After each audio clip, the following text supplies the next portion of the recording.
Like, dude, you're an idiot. I'm doing very well, Jen. It's definitely me and you or Eli and Jack gonna pop in. Yeah, they'll talk every once in a while, but Every now and then we'll kind of he was already here right away. It's kind of what we're used to you attacking us, so. Yeah. Sorry. Look at Let's just put it this way. Who do you see as the quarterback week 1 for the Green Bay Packers? I see. Welcome in, everybody, to an extremely special edition of Open Book here on Game on Wisconsin. As you can see, we've had people, Randall, in the comments waiting for this, but let's just kick it off. Thank you so much, Randall, for joining us here tonight. This has been something in the making kind of the whole season, and was definitely very much looking forward to it. So how you doing? I love the get up. I love the hat with the purple hoodie. It's like a great contrast. So oh man, appreciate it. How y'all doing, man? Thank y'all for having me too. I appreciate it. We finally made it happen. Yeah, it's long overdue for sure. Yeah, well, we really appreciate it. It's awesome that you're on. Absolutely, man. We're very grateful, and we know how busy and hectic it is during the week too for you guys. You know, coming up first day of practice as well too. Right. Yeah, I got a little film study whenever I get up with y'all. So I'll get back to it before bed. In that case, we won't hold you too long. Right. I see Jen rocking the 18 too. Okay. Yes, which my co-host actually bought me for my birthday over the summer, so I'm excited to be able to wear it here in front of you. Yeah. I love it. We got Andrew in the back too. He's rocking the 18 jersey.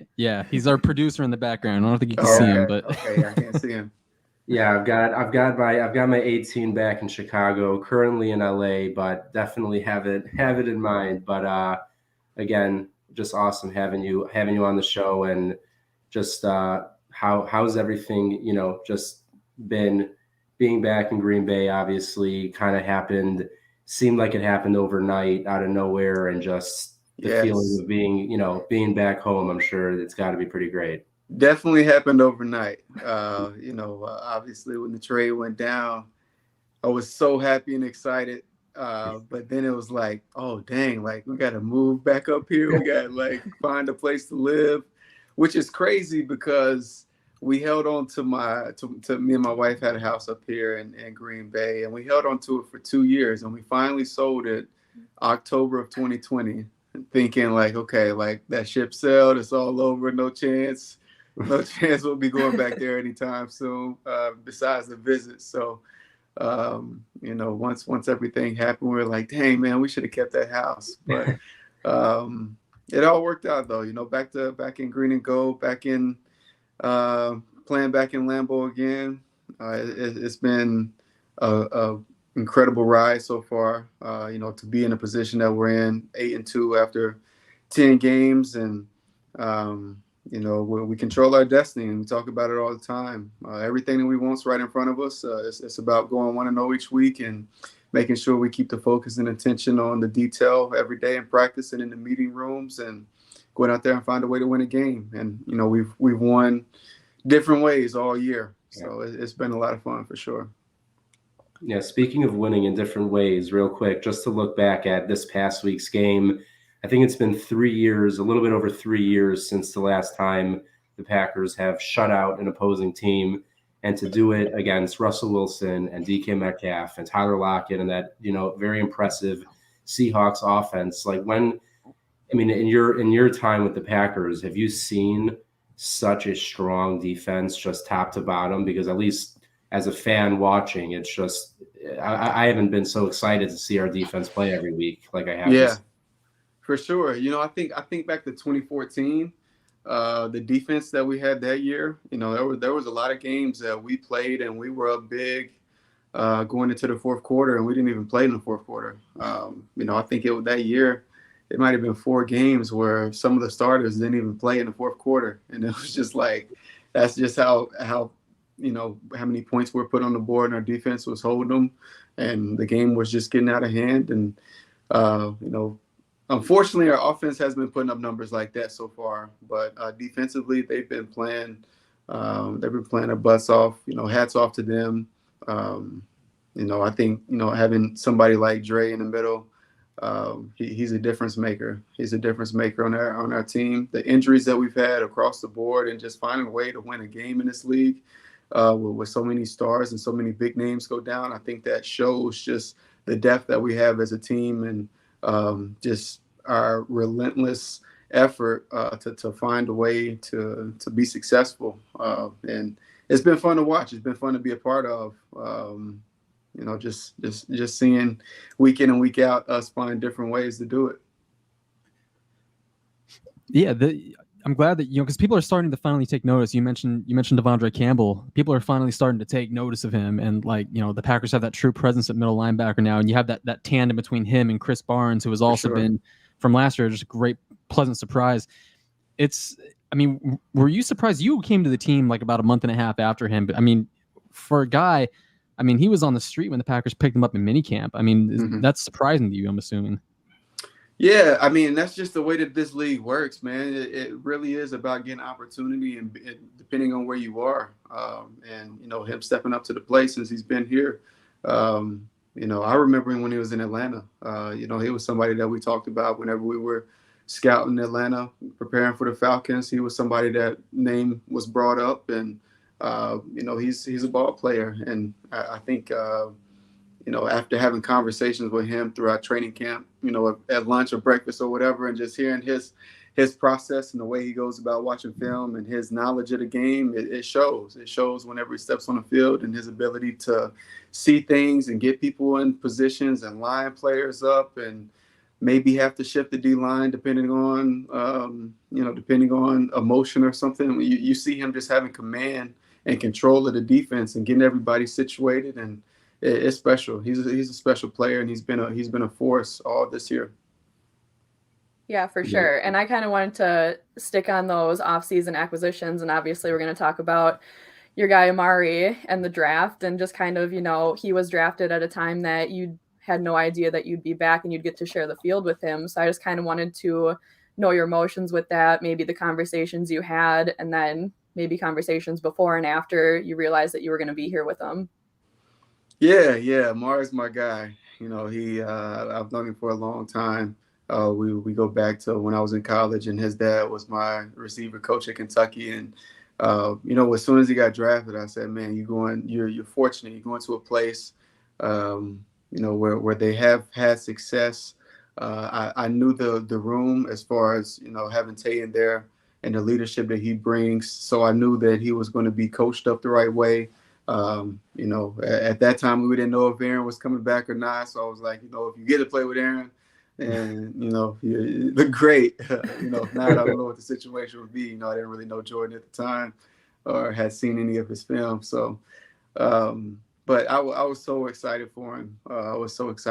He was, asking me all kind of questions about Green Bay and trying to get situated and find a place to live and this and that. So, I was able to connect him with some of the people that I know here and help him out.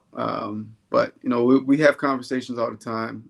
I'm just trying to, help him understand and going through this process, because it's a transition going from college to the NFL, and you go from being, the man at your university, you're getting so many touches a game, to coming and you're in a room full of guys, and you may be getting the short end of the stick a lot of the times, and mentally it can be draining. Mentally it can be frustrating, and I talk about mental fatigue and being able to overcome some of the mental lapses that you have as a rookie and a young player, and being able to push through those moments. And it's a process, and everybody's story is different, and he's putting his story together right now, and I'm just excited to see where he continues to go. And we're going to need him. He's going to be a big part of this team, and as we continue to move forward. And obviously with punt returns, he's going to play a big role in that. So we have to make sure that we continue to bring him along, and he continues to show what he can do. Yeah, I remember being actually, me and Jen were both at the Color of Your Enemies. Yeah, I was gonna mention it at some point, but I didn't even think about it. But it's Vikings week. I like Chris's explanation here. That explanation makes a lot of sense right here. Yeah. But me and Jen were actually at the preseason game this year against the Texans. I believe that was the first preseason game of the year, right? Yeah. I just remember seeing you on the sidelines after Amari returning a punt or two and basically running halfway onto the field and, just congratulating him and kind of just coaching him up and stuff like that. And that was obviously very cool to see. And kind of like how you mentioned him coming into a receiver room with a guy like Devontae Adams and going from college into the NFL, and you yourself came into a wide receiver room that was maybe with Jordy and Greg Jennings and James Jones, and then you even had Jermichael at tight end. So what was that like for you? Like, coming into such a talented room, and maybe who would you say out of those guys you maybe shaped your game the most after? I would have to say the transition for me. Obviously I played in Kentucky. I came out as a true junior, and when I got drafted, I was like, man, they're coming off the Super Bowl. I'm going to a team that just won a Super Bowl. I didn't know what my role was going to be. When I came into the league, my rookie year, I was playing I was lucky if I was getting 10 offensive snaps a game. So for me, it was like, all right, man, like your only opportunity is punt return and kick return. So that was the only time I was going on the field. So it was like, you better find a way to do something with those opportunities, and I mean, which you hope did for the best. right and we'll away. see what happens from there. But and you literally did that season opening game. Right. So that's the funny thing though, right? So everybody remembers my Saints game. I had the kickoff return and caught a receiving touchdown that game, but nobody ever talks about the next week. The next week, I had I had a kick return where I ran into the back of one of my teammates, fumbled the ball, and luckily we won the game. We were playing the Panthers. It was Cam's second game starting his rookie year, and I think we won 17-14. We barely squeaked by that game, but it was a learning experience for me because I thought that I was just, this league's easy. I just had 2 touchdowns last week. You get humbled the next week, and that's what the NFL will do to you. You can never be too high on yourself, can never get too low on yourself, and at the end of the day, the critics are always going to have something to say. So you gotta make sure that you're able to be mentally strong and mentally tough to overcome what you may hear or see, because we hear and see all the stuff that's said about us, and you have to be able to overcome a lot of those things, and we talk about it a lot in our room. I think that's why having such great leadership that we have on this team, and especially in the receiver room, me and Tay were able to talk about some of those things that we went through. He's able to mention how everybody wanted him cut after the 2015-2016 year. Nobody thought he was going to be who he turned out to be. I remember it was Jeff Janis. They wanted Jeff over Jeff over Devontae. We've had this discussion on this show many times. Right, and that's nothing against Jeff, because I thought Jeff was a great player too. He just didn't get as many opportunities, but Tay, became who he is by continuing to push through a lot of those things. So.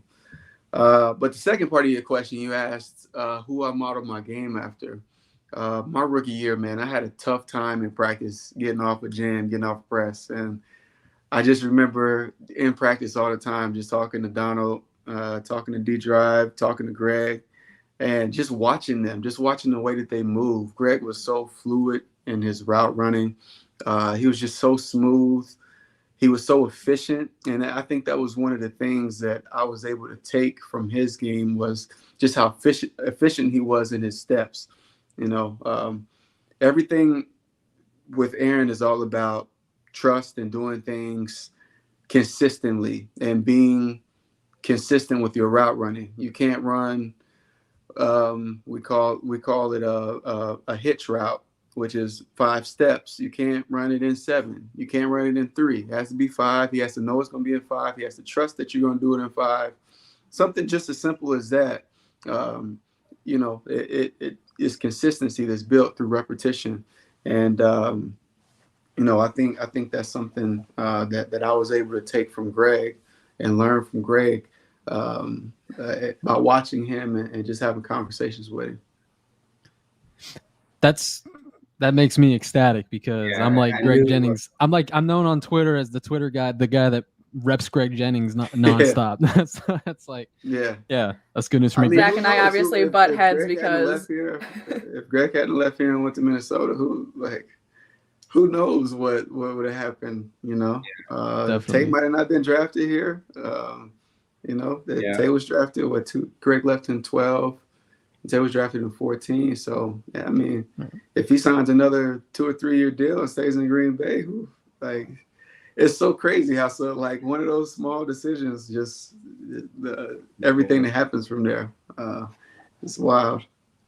yeah, and I know Zach was going to go next, but I have a question that kind of piggybacks off of Eli's, so I'm going to budge in front of Zach for this one. But I mean, obviously, big Jordy Nelson fan, so I just kind of wanted to talk about that 187 group with you, Devontae and Jordy. Just kind of, you could see a connection between the three of you. You just had a lot of fun, especially those end zone celebrations. So I just kind of wanted to hear about kind of what you thought made that trio so special.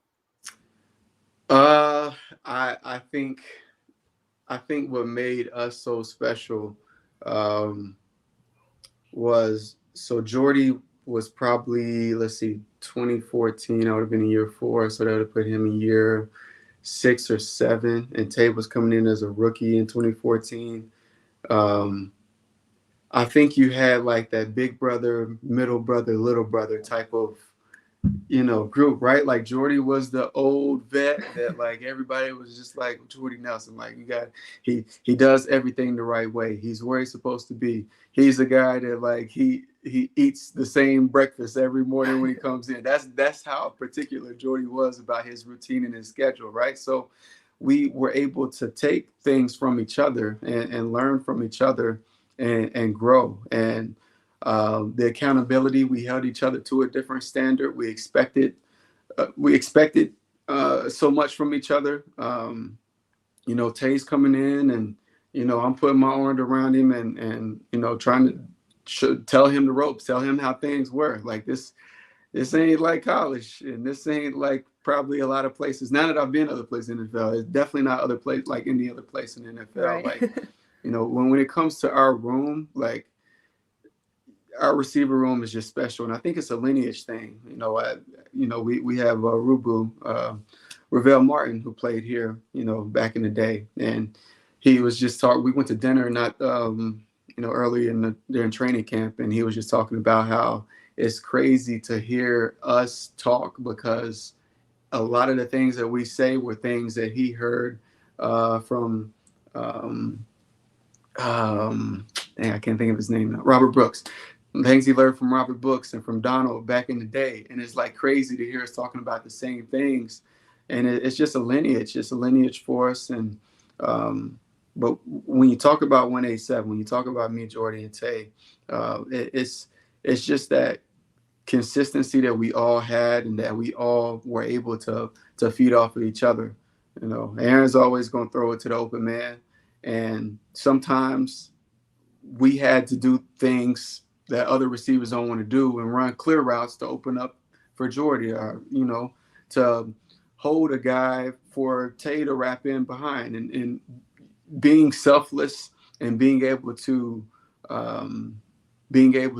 sacrifice your route, so to say, for your teammate was what we saw each other do throughout those seasons. And I think it grew that bond for us together, because we're like, okay, well, it's not all about me, it's not all about him, but we're going to come together, and we know that the better that we are as a group, the better that we're going to be as a team and as an offense. And there was never any pride in it. It was always like, this is what it is, and this is how it's going to be, and we're all going to have success because of it. It's not going to be just one of us and the other one getting jealous, and that never was the case. And you don't see that everywhere. Receivers, it's hard when you're only touching the ball 3, maybe 4 times a game. It sometimes can be hard for other people to because they feel like they should be getting 10 touches, and it's not always like that. And I think that was one thing that made that group special when we were together. Yeah, real quick before we jump into a quick ad read from Zach, I think just a great example of that was this year against San Francisco on that 37-second drive, that first catch by Devontae. I think it was MVS ran a route that to clear out the defense and let Devontae wrap over the middle, and Aaron hitting him over the middle, I think is kind of what you're alluding to, where it's, making the Right. sacrifice, saying, I'm going to draw the safeties to open up the middle so someone else can make that. It's almost like an assist. Yeah. Receivers should get assists in the league because Yeah. that's really what it is. Like, it's a part of the concept to be able to help out your teamate. Kind of like how linebackers get like half a sack, receivers should get Exactly. half points in there somewhere. Yeah. It's the selflessness, yeah, and it helps too that you guys have been such great friends off the field. I feel like that kind of like translates to what you guys do on the field, schematically, just everything. For sure. Being able to spend time together. Obviously, these last couple of years have been weird with COVID. Protocol has been a little different. It's a little looser this year, but protocol is, being a little different. So having some of the gatherings that we would, it makes it a little difficult sometimes. Yeah, it's always fun seeing you guys friends off the field and like all the wives getting along and having a good time too. So Right. yeah, I remember that trio just so special for so many. So we always love talking about it, and obviously I'll talk about Jordy whenever I can. Randall, I have an obligation to read an advertisement, as I do every single week on this show. So I forgive in advance for making myself look like an idiot in front of you.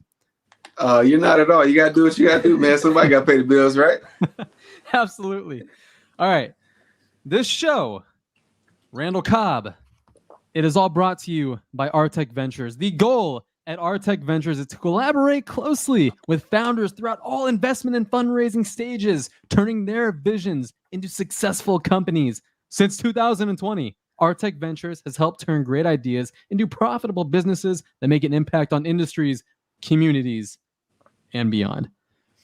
We are here, ladies and gentlemen, with Randall Cobb, and I wanted to give you a number, and I want to see if this number means okay, relax, Jacob.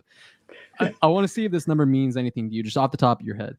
994. 994. Nothing. It's the number of days that passed between December 30th, 2018 and September 20th, 2021. The last time you were on Lambeau Field against the Lions, that 2018 season finale, and then the home opener against the Lions this season, your first time back.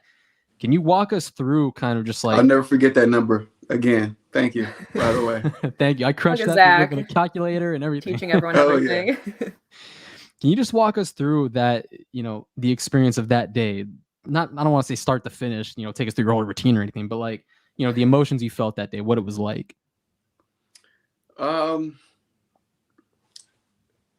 The emotions that I felt, it's crazy because it didn't feel any different than the last time when I walked through it in 2018, because during training camp, we would have walkthroughs on the field, like every day.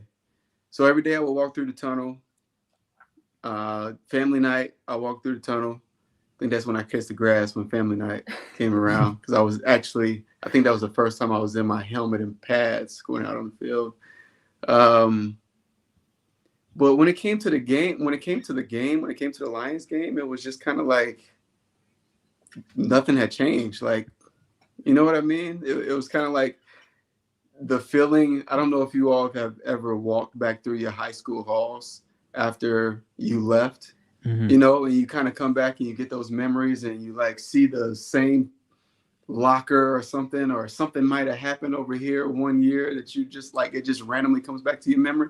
It was kind of like that for me, that it was just I just saw all the names of people that I've played with, like the back of the name plate on their jersey. Like when I was walking down the hall, I was just sitting there randomly Clay came to mind, randomly Drive came to mind. I'm just thinking about all these people that I've played with and these names. And then I'm looking in front of me and I see, Aaron's right there and Tay's right there. And it just for me, it was everything's right in the world. I'm right back to where I'm supposed to be. And you never take it for granted. You never take running through that tunnel for granted just because you don't know when it's going to be your last time.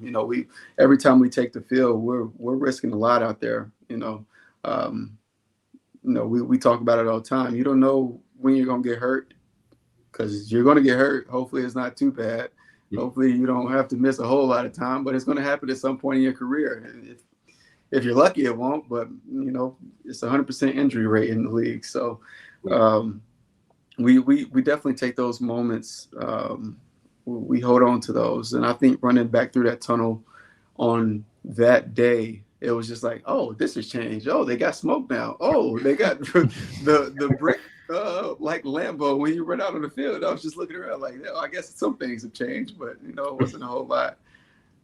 Yeah, there's been former players that talk about how like you walk through the tunnels, especially at Lambeau Field, and you could feel all of the players that have come before you, right, that have like helped cultivate that sure, Lambeau Field.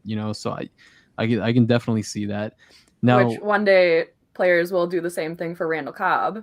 Of course. Yeah. I mean, I think that's the craziest thing when people come to me like, oh man, I remember I was in middle school when you did this. I'm like, come on, man. Like, I'm not that old. I'm not that old, but it definitely reminds you of just the impact of being a Packer and what that means and the respect that you get, because there's a lot of I've met fans every country that I've ever visited, everywhere I ever went. Even when I went to Dallas, when I was in Houston, like the guy that came and set up my cable in Houston brought a Packers helmet, and I had just signed with the Texans, and he was a Texans fan, and he brought a Packers helmet for me to sign. It was just like that, it's just different. Yeah, you're definitely one of those players that a lot of people respect. I'm here in Minnesota, and even Vikings fans today are like tuning in and excited because you're just one of those kinds of guys, which is rare in the league these days. Well, make sure they know this isn't Vikings purple. Right. Yeah, just not purple. It's not propaganda. Yeah, exactly. It's just the way the screen's making it look. But it's funny you bring up training camp a minute or two ago, and I was lucky enough to meet up with you for a minute after one of the practices by I don't believe it. There's no picture. Exactly. So what happened to the picture? I know. So as you remember, I bothered you to get on multiple occasions to take a picture, and my technology skills are not where they should be. Man. And I had a timer on by accident. So at the end of it, I get in my car and like you drove away. I looked through my camera roll, and it's just a bunch of pictures of the inside of my pocket because it was like a 5-second delay. Dang. So we'll make it happen. We'll get another one. We'll make that happen. At some point, we'll run into each other again. So absolutely. You could just take a screenshot of this. There you go. Technically, you got it. Does he know how to do that though? I'm not Probably sure. Not. That's true. I might be able to. I mean, we're on Texan terms now, Eli, so it's all good. Like, don't let them.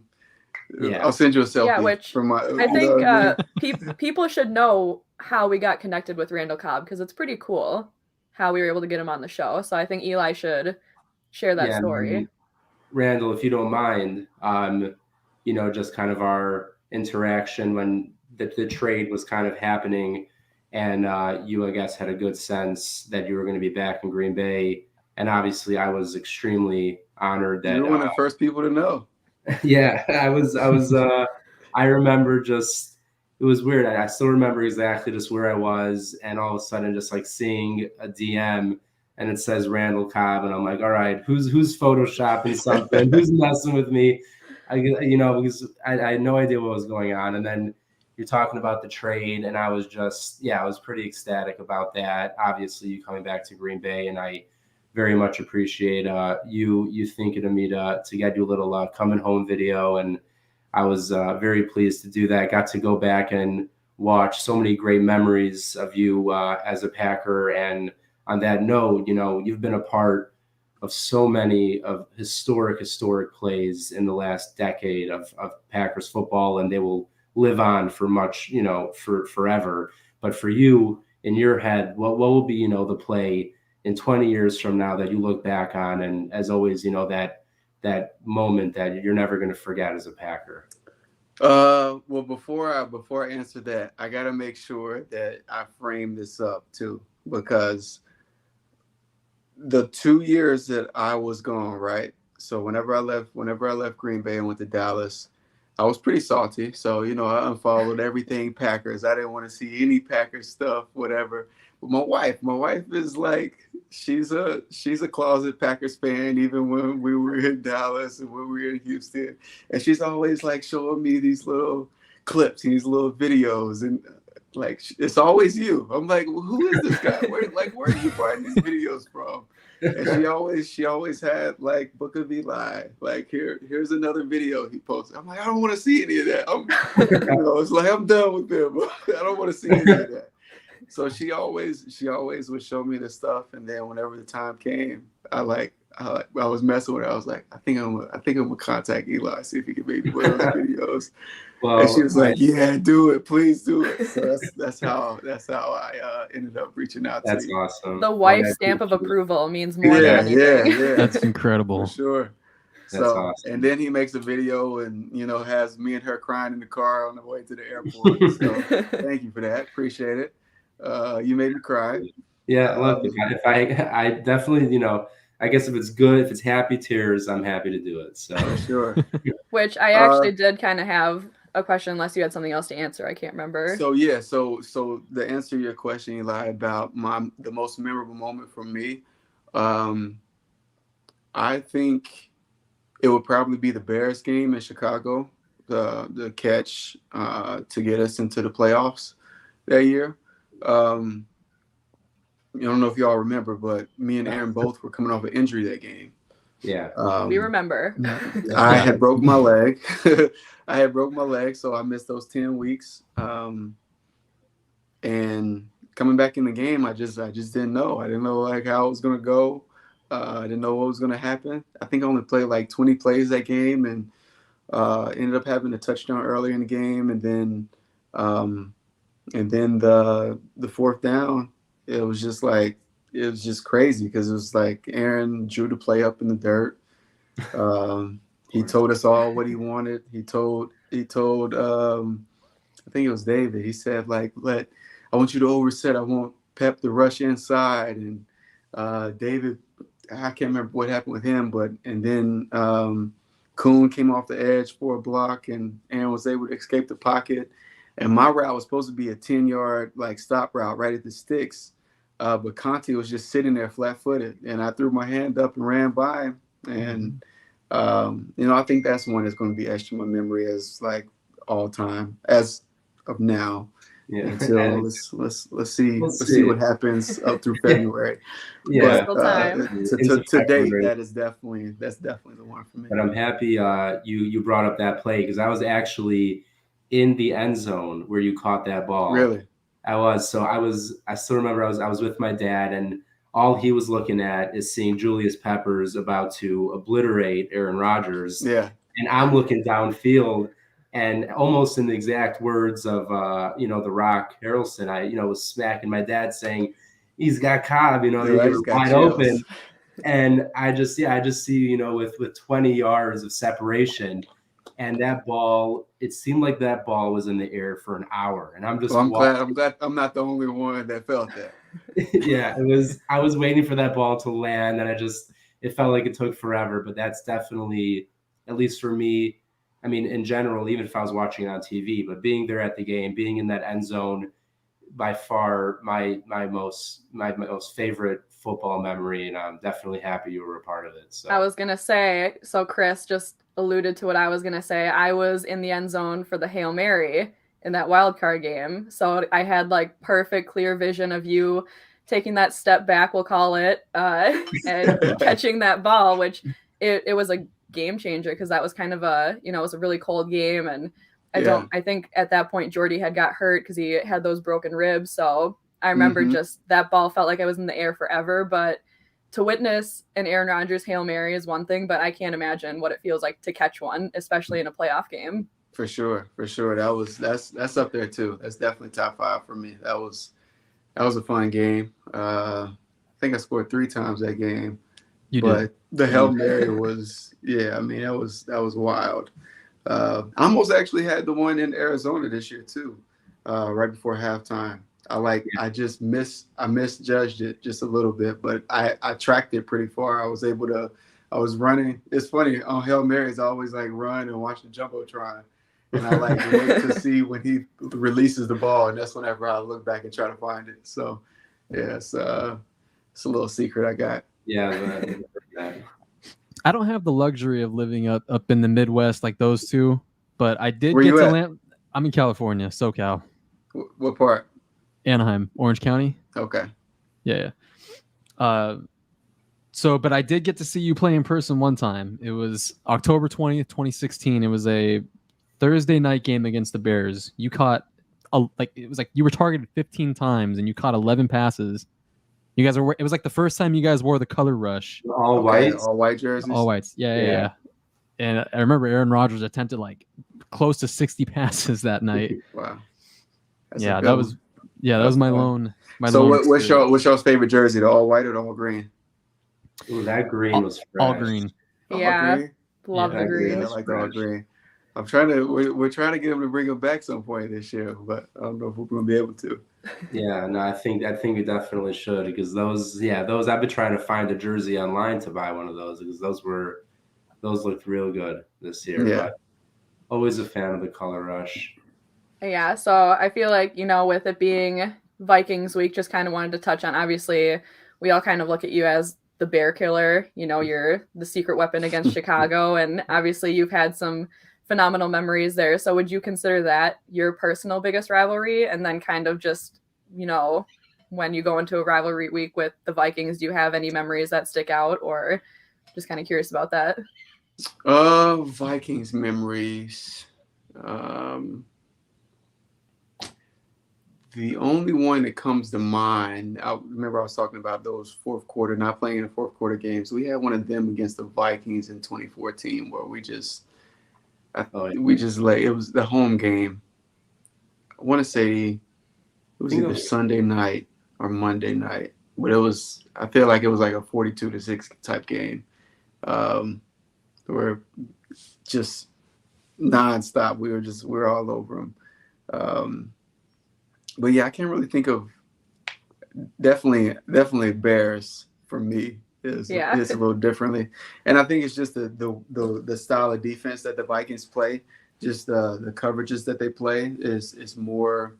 The ball has to go outside a little bit more. The middle of the field there's just a lot happening in the middle of the field, so the ball tends to be thrown outside the numbers a lot more against Zimmer's defense. Their defense has changed a little bit over time, though, and now watching them on film compared to, 2011 to 2018, it's a little different. But So we got a big week incoming, is what you're saying. Big week coming this possibly. We'll see. Obviously, it's obviously with Aaron Jones being out, it's going to be a different type of game. We got a lot of guys banged up, and when you talk about division games, it's always tough, and they've lost some close games this year. They've been in the game, it's been 7-point games just for them, just about every game this season, and they've had the lead, and I want to say all of them, and lost a few of them, but there's a chance that Peterson may be back this week. So you never know. You just got to prepare. I think as far as the install that we've got so far today, we got a good plan going into the game, and it comes down to execution. Minnesota is always a tough place to play. Luckily, it's a noon game and not a Sunday night game. Because it gets a little louder there once they get a little liquored up. But yeah, we'll see if they open a roof on us again. They try to do that sometimes, so they think that deters us from throwing the ball. But we'll see. I think it'll be important for us to establish the run, and see what we can open up from there. Speaking of which, are you going to be? Well, I don't want you to expose the game plan or anything like that, but I mean, like, I know you've been in the backfield throughout your career here and there. I mean, is that? Yeah, you never know. I was in the backfield the past couple weeks a couple times, so you just never know. We're still waiting to see you, on a trick play be throwing a pass. We all know you've played some quarterback before. I'm trying to see some wildcat. Yeah. Yep. Hey, you know what? We ran. That's all I did in college, right? So like, I wasn't like a true receiver in college. I played quarterback my freshman year. My sophomore and junior year, the wildcat was probably 40% of our offense. We did a lot out of it. But when I got here, obviously we got 12 back there. So it was a little different, but McCarthy still wanted to do it. We finally got to the point to where we ran it. We were 14-0 playing in Kansas City. We ran the Wildcat. We gained like 4 yards. We only did it once. They took Aaron off the field. We lost that game. Never again. Never again. So that was pretty much it for the Wildcat. I don't see us doing that at this point in my career. So. Speaking of obviously Oh playing. wow, Kirk Cousins, really? Oh, Yeah, no. you're sick. Getting exposed. You're sick. Wow, you're getting exposed. See, Yeah. I have Aaron Rodgers because I'm loyal. Wow, where's the loyalty? I picked up Jordan Love last week, so I mean, you should know it's. I have a bye week coming up. I was down to very few. You don't have to explain. You don't have to explain. No, I don't want to no hear explanation. He'll be. Cobb's gonna delete your phone number after this. Yeah. He will be. I don't know. At the end I don't know who I can trust anymore. I got you out here picking up Kirk Cousins. Randall's wearing purple. I mean, it's really not purple though. It's more lavender. We'll say lavender. Like lilac almost. Yeah, it's like lavender. But you mentioned obviously playing with Aaron, one of the all-time greats, and during your time away from the Packers in Dallas and Houston, there were some good quarterbacks there. And but what would you say? Without going into too much detail, because I'm sure there's plenty, but you caught passes from three very good quarterbacks on three different teams. But what would you say, kind of sets Aaron apart from what you've seen before out of a quarterback? I would say just his I would say his ability to get to any play in the playbook within the game, the play clock. Mm-hmm. Like if he sees something, he's able to completely change the protection, change the route concepts, get that all communicated in 10 seconds. I mean, it's unreal. It's kind of like a computer. It's just like boom, data, boom, boom. Yeah. Got you here, signal there. All right, here we go. And it's just it's mind blowing. It's mind blowing. And I think it's been very beneficial playing with him because it allows me to see the game from a different scope. So I'm able to help him with some of the things, some of the cues, and being able to communicate it to him. Just like simple stuff like when defenses may be trying to sub and we can get them with an alpha call and get everybody on the ball, get set, and catch them with 12 men on the field, to seeing some of the secondary pressures and being able to communicate it to him so he can change the play or, be able to change his protection and protect himself. So, his processing ability and the time that he's able to do it. Like I know like guys that want to do it, but it's hard to do it in 10, 15 seconds. When you break the huddle and you get to the line, 20, maybe 15 seconds, and being able to hard count and do all of that in 10 seconds is really, really impressive. Yeah, I'm sure it's not easy even for yourself. Those hard counts, like I feel like if I was on offense, I'd be jumping half the time too. Did you see me jump in Washington? Yeah, so that's a yes. I tried to like go in motion and act like I was. Yeah, that's pretty bad. It was pretty bad. But his hard counts. He'll get us sometimes in practice. So yeah. Yeah, and obviously, you and Rogers have a very important connection on the field and in the locker room, but you also have a very important friendship outside of football. And you talked about how you had those conversations in the off season, alluding to the ideas of retirement, which thankfully neither of you did, and you're both back here in Green Bay. But you've also mentioned Rogers's godfathered one of your kids. He was in your wedding. You stayed at his house. So, at what point did you feel like Rogers went from being a teammate to family? It was probably, I would say probably 2014, 2015, somewhere around there. We had hung out a few times here and there, but that year we started like this little tradition of having dinner once a week, and we'd hang out, and that just kind of kicked it off. And you spend so much time at the facility. We're with each other 14 hours a day sometimes, especially during training camp and during the season. You're getting 7-8 hours together. Sometimes you just want to like step back and be like, all right, man, like I just want to chill. But whenever you're able to build that off the field and get to know each other on a different level and learn about each other and learn about the way that you think and perspective, and I've learned so much about life from him. I think there's a misconception of who he is. A lot of people don't understand who he is, and his perception can be polarizing at times. But knowing him at the level that I know him, it definitely, I'm fortunate enough to call him a friend, call him a brother. And, I'm always going to have his back. I'm always going to ride with him. So it's special. It's special to be able to have people in your life like that. And, when football is all done, I know that he's still going to be a person that I keep in touch with and keep in contact with, and we'll still be close.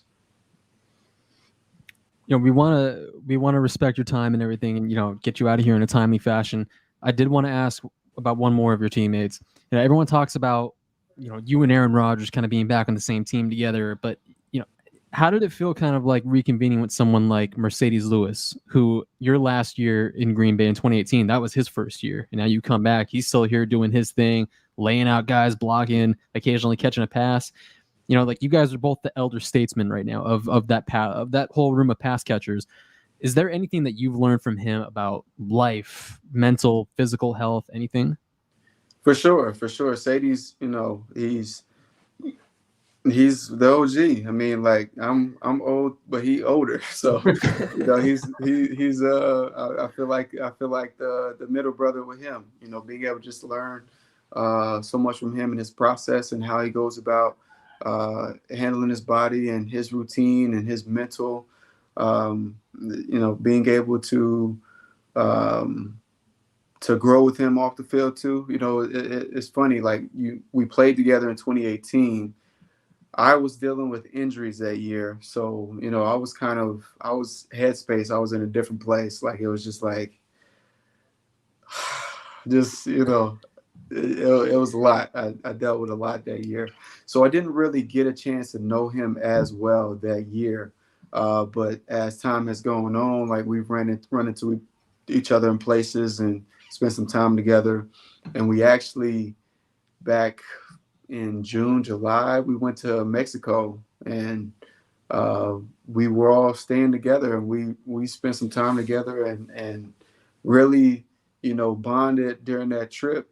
And, it's just, life come full circle. We talked about like, man, I wish we could play together again and this and that. And then it happens. And then you get to spend that time and continue to grow a different kind of bond. Like he's a special human, and I really respect his process and his leadership and the voice. I mean, when you talk about the voice of the team, like that's the voice of the team right there. Like what he says goes. He's somebody that everybody's listening to, and I think that's the respect for when you play 16, 17 years in this league. The average is 3. So when you got somebody that's on his fourth life in the NFL. Like there's a lot to be said for that. So Yeah. It's special. It's special to have him around and be a teammate with him. Yeah, I'm sure he just seems like the ultimate locker room guy, leadership, Definitely. just veteran, exactly who you want to have on your team. And yeah, we all, I mean, for someone who maybe, as Zach said earlier, might not end up with a huge stat line in the box score, but I think every Packer fan knows just how important Mercedes is to that team and to the locker room. So we obviously love seeing him, that he came back this year. I believe he signed a 2-year contract, so we're very excited about that. But Randall, as Zach said, we want, I know you have some film to get to, and you want to get some sleep tonight. You got a big game coming up this weekend, so once again, we're so appreciative of you taking this time to come on the show and chat with us a little bit. It's been amazing, and we are very much looking forward to a win on Sunday. And like you said earlier, wins all the way into February, well into February. Exactly. Yep. Exactly, man. Appreciate y'all for having me. Yeah, it's about time for me to go down and have some dinner and get back to my film and call it a night. So y'all have a good one, and I'm sure at some point in the future we'll be doing this again. So we would love that. Yeah. You're welcome back. Have y'all had Jordy on here yet? Not yet, but no. Feel free to bring him. Yeah, we're gonna make that happen. I need Jen to experience that. Oh. So yeah, I see his jersey in the background. I might have to quit after. I think that would be the peak of my career. I'm gonna pass the word along to him then. Oh, we appreciate that a ton, and we appreciate your time. And so, yeah, Randall, have a great night. Have a great week a great game on Sunday. And we can't wait to see you back on the field. Thank you so much. Thank y'all, man. Have a good one. Have a good night, Randall. Have a good night. Everyone, that was Packers wide receiver Randall Cobb. What a cool dude. He's so cool, awesome guy. That was amazing. I love his vibe, even if he's wearing purple. Lavender. Yeah. Wow. No, that was awesome. Definitely one of the top open book moments for sure. One of the best episodes we've had. But we've got to talk to some cool people.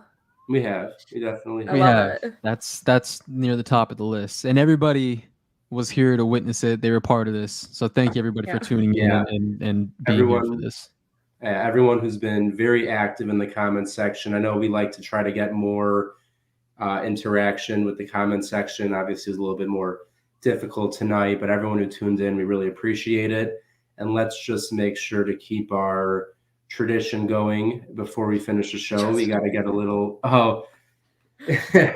Yeah, that was fun. That would only be above this episode because I whooped Eli's ass in front of a worldwide audience. That's true. I won't fight it. But let's do a quick score prediction as we always do here on Open Book. It's weird. I mean, we're here. We are in week 11. First time playing the Vikings. Rarely does that happen where you're going to play your division opponent twice in the final. My favorite week of the year. So, Jen, your favorite week of the year. Why don't you kick us off? One of the two, just because I become an absolute menace to society around here. Oh no, I wanted to show I still own your shirt. All right, next time. Kind of like that never happened. Yeah, Jen. But what do you see going down Sunday afternoon against your Minnesota Vikings? Ew! Don't call them that. They're not mine. I own the Packers now. Oh yeah. By the way, owner. Oh, we didn't bring that up. Owner Jen fist bump. Zach. Yep. Yeah. Right. No. Yeah. Okay. Question mark. Zach by association. Question mark. By association here on Open Book, we will give him ownership potentially. But thank you. Yeah. Then as your first game watching as an owner of this team, you're very invested at this point. Yes. How do you see I obviously need my team to come into my home state and just kick ass. Absolutely. So I do know Minnesota's a tough place to play. I am already planning on plugging my ears every time that stupid horn goes off. I know I'm going to have a headache. It's nice that it's a noon game. They'll get this win out of the way early. I should talk so much this week. I'm usually like, it's I'm from here. I got to do it. But I do know this is a tough place to play. So, hello, Eli's brother. Give Eli's brother some love, man. What the hell? I didn't. Yeah, I mean, he Eli, might have say been in the hi comments all night. I have not seen. I've not been able to see the comments because I had our Google Doc covering half the screen. I did have a bit of a closer game. Just Packers seem to be struggling to get over that 24 score, but I do have the Packers winning 24-17. It's a tough place to play, but Zach does not look pleased with that prediction. Zach's never pleased with anything I say on the show. Yeah, understandably. Which I did. Where did that come from? Jeez. I haven't been able to be mean to you all night because we had an important guest, so I'm just getting all the bullying out now. Yeah.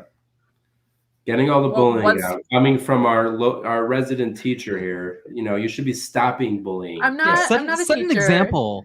Yeah. Maybe this is why I'm stuck on lunch detention this week. It's also punishment for what's about to transpire. Well, Zach, if you don't agree with my score, why don't you enlighten us with what you think is going to happen? I'm riding a goddamn high right now. I am hyped. We just talked to Randall Cobb. So you are tripping balls. You think I'm not going to pick the Packers to blow the shit out of the Vikings? It's going to be 38-3. Eli made it sound like you were rolling your eyes and well, you said it's going to be a close game. It's going to be 24-17. No, they're going into that giant stapler, that bird killer stadium, whatever the hell it is, and they're going to smack the Vikings up 38-3. What you going to do, bro? Bold of you to think they're going to make a field goal. Yeah, that's true. But you picked them to make a field goal. I know. Yeah. 38-3. Yes, I love the confidence. I would rather Zach be right than me. This is just how I feel. Up there, the win still feels good no matter what. Similar, not so aggressive, but similar kind of score. I think I'm going to go. Yeah, Zach, I think you heard yourself. That's sounding hard. Zach's now on the injury report. Yeah. But we're going to go with 31-13. I think this defense is not going to have much of an issue shutting down the Vikings. And we know the Packers offense is too good to continue to struggle. And I know it's going to sound crazy, but with Aaron Jones out, and I think the Packers will be forced to really lean heavily on A.J. Dillon. And I actually think that's going to benefit them, get him in a rhythm, and it's just going to be him. Yes, we'll see some Patrick Taylor. Maybe we'll see some Randall Cobb. Who knows? But for the most part. It's been cold here in Minnie, which means bring out the quads. So, yeah, we want to see Quadzilla, and I think he's going to be a huge part of that win. And I'm going back. Eli thinks that they're going to score 13 points, yet he goes and picks up Kirk Cousins. I picked him up. Okay, I can't believe Chris. Unbelievable. No, it wasn't even Chris. I'm sorry. It was Lambeau. Ben, to say that. Chris for no reason? I know. No, I'm sorry. It wasn't Chris. Ben, I picked up Cousins, okay, because I have Mahomes on a bye next week. I would never play Cousins. There's got to be better options. You're in the league. Go look at free agency. There are not. Unless I want to play. My other choice was Derek Carr. I didn't feel confident. I picked up Carr in one league, and he did fine when Rodgers was on COVID.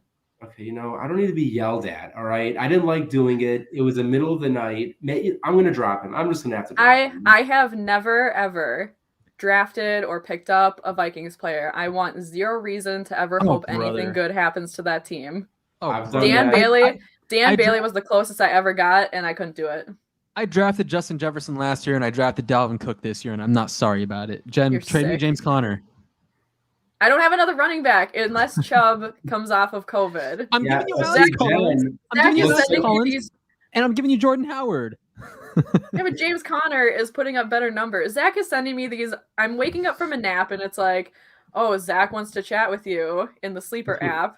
And I'm like, weird, okay. And he's sending me these bizarre trades where it's like, I don't have any running backs to spare. Well, I don't have a single running back on my. You should have traded me Nick Chubb when you had the chance. I don't want your guys. I was on a 3-game win streak. Has had 15+ points in 3 straight games, and you just turn your face at it like nothing. I was giving her Hey, I'm not eliminated. I was giving her Josh Allen because she has Aaron Rodgers, and he's going to be on a bye week in a couple weeks. So I'm helping you plan ahead. You should take that into account. Help me help you. Make sure help me help you and give me James Conner. By the way, can we just say one thing after real you quick? beat me, help you, okay? A few weeks ago when we were all together here, so I guarantee I'm going to jinx myself now and it's going to end badly, but we were all together in LA at 8, 9, and 10 in the standings. And since that day, I am undefeated and I am now in second place. So I think I'm like 2. I'm like 2-1. I'm in last place, but I'm like 2-1 since that day. Yeah, so. You're 2 out of your 3 wins have been against me, which isn't Zach, fair. You beat Jen twice? Yeah, I'm 2 out of his 3. It's so stupid. By the way, yes, so my mother proof here that I don't associate myself with anything purple at all. That's bias. She has to agree with you. She's your mother. No, but my mother would never lie. She would never come on here. If I wore purple, she'd come on here and say, Jen's a liar. She owns purple. Jen's a liar. She would call me out 100%. All right. Well, that I think just about wraps it up. Everyone who tuned in, amazing show with Randall Cobb. If you came in late or if you missed it and are still somehow watching, which doesn't make sense, but either way, make sure to go back and rewatch the show because it was a ton of fun. And before we head out, as always, as you see here at the bottom of the screen, follow Game On Wisconsin at Game On WI and make sure to subscribe on YouTube at Game On Wisconsin. And you can follow Jen on Twitter at BigMac_4, where you'll find all of her incredible work. Zach at It's Zachariah J. Every piece of news coming out of Packerland, Zach's on it pretty immediately, so you want to make sure to give him a follow. And if you're looking for random, obscure videos of fun Packer times, you can follow me at Book of Eli _NFL, much like Randall Cobb's wife, who, maybe I put that whole trade together. Who knows? I might have been the underlying piece of the trade. I'm just saying. Brian, relax. But yeah, exactly. You've never seen me and Goody in the same room together. That's all I'm going to say. But so you're saying Aaron Rodgers at one point hated you? That sucks. You know what? No, I take it all back. Me and Aaron are very good friends. All right, everyone. We will see you next week. So next week will be before the Rams game. Going to be a big game. Mm-hmm. But obviously, let's hope to see you at 9-2 after a win over the garbage Minnesota Vikings. Got to renew my bragging rights. Exactly. Jen, a lot riding for Jen being in Minnesota. I hope we get a win so she can make fun of everyone at school, be that bully at school that she is on the show. Be an asshole to middle schoolers. Yeah, exactly. That sounds I would show no shame. You shouldn't. If they're Vikings fans, they deserve everything coming at them. So that's it for us this week. Again, thank you for coming in. And Andrew, I'm going to throw up the freezer ad because I assume that's what I should do. Which, don't forget. Hey, what's up, guys? It's Sanjay from the Freezer Podcast. With me is Fred and Matt, and we are always here on Mondays at 7 p.m., right before Monday Night Football. So come check us out. You never know what we're going to bring on the show. But hey, you know what? You have to check us out from 7 to 8 because you know what? I got to put my kid down right after. So join us, 7 p.m. And definitely check us out because we're fun stuff. So, what the fuck is fun stuff? What? Dude, what a beast, dude. Him. Hey, watch us because you get to see him. You're getting kind of Michael, dude. Like, protect the neck, dude. Jesus. I know. Michael Jackson over here. I hang him over the balcony. Blanket. I can't. Hold on. That's weird. Now we have a baby all of a sudden. Just do it. That's the best part about it. He's got a baby. Like, what the hell's going on here? Poopy Hey, what's up, guys? It's that was you. That was you.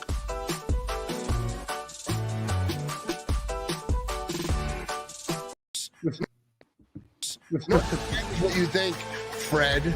All right, Fred. Like, dude, you're an idiot. I'm doing very well, Jen. Is it just going to be me and you, or Eli and Zach going to pop in? Yeah, they'll talk every once in a while. Every now and then we'll kind of He was already right away. It kind of, we're used to you attacking us, so. Yeah. Sorry. Look at Let's just put it this way. Who do you see as the quarterback week 1 for the Green Bay Packers? I see